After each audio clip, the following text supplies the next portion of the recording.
So this is Kodak's answer to shooting 360-degree video. It's the PixPro SP360 4K camera. It has a fixed focus wide-angle lens on the front that has a field of view of 235 degrees.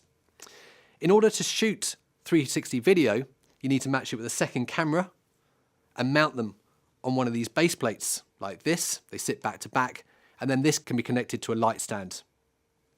So what you end up with are 2 bits of video that you take into the PixPro 360 Stitch software that's downloadable for free and also will work on a Mac and PC.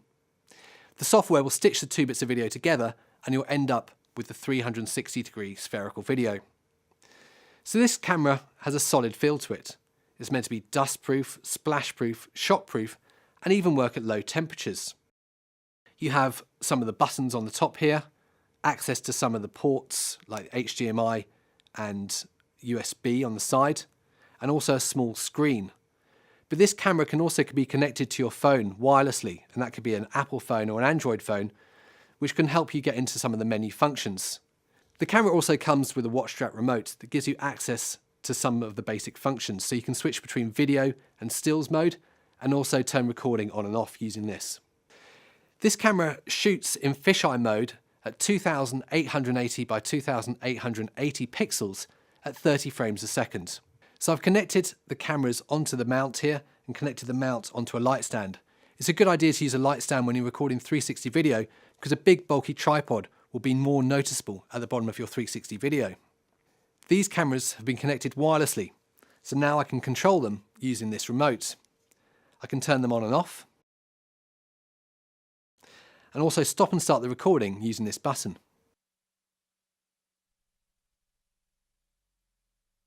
It's important to remember when the videos are stitched together, there'll be a stitch line that runs all the way around here. So it's a good idea to point the cameras in a direction which will avoid too much movement going back and forth through the stitch lines. If the camera's not actually moving, it can be a good idea just to weigh down the light stand.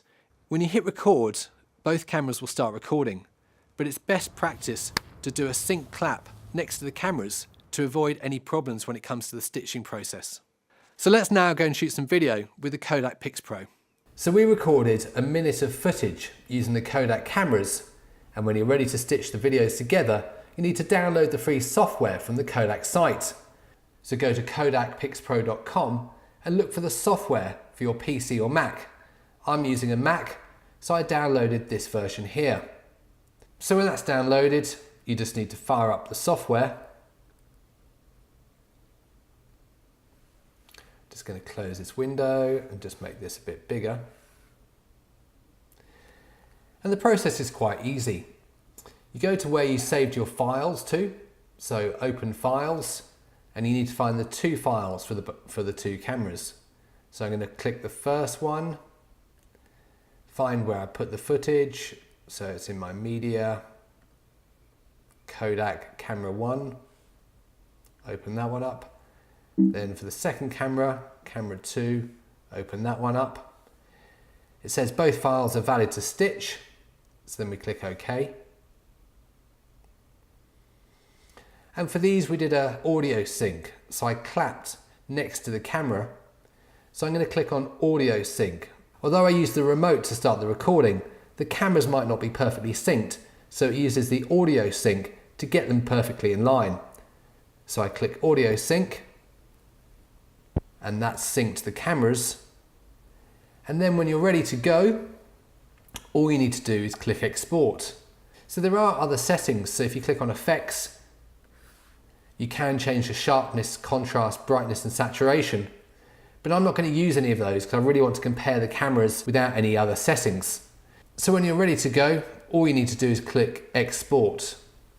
Choose a name and a place where you're going to save your video. So I'll just call this Kodak 360 001. I'm going to click save. Your output size, choose the maximum resolution. I'm going to keep an audio track, and you can choose it from camera A or camera B. I'm not going to upload to YouTube at the moment, so I uncheck that box and then I click OK. So now the software will stitch the 2 bits of video together.